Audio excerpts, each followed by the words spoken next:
এই যে দেখেছেন কত সুন্দর জায়গা আছে।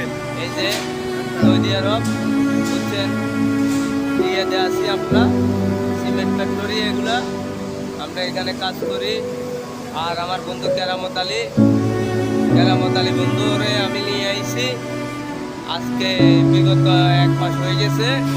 বন্ধুর বই আবার বলতেছে ভাইয়া আপনাদের আমার স্বামীরে নিয়ে গেছেন, আমার স্বামীরে ছাড়া তো আমি থাকতে পারতেছি না। পরে আমি বললাম যে আপু উনি তো টাকা রুজি করতে আইছে, আপনি এরকম করলে তো ওনার থাকতে পারবে না, এখানে চলে যাবে, আপনি দায়ী।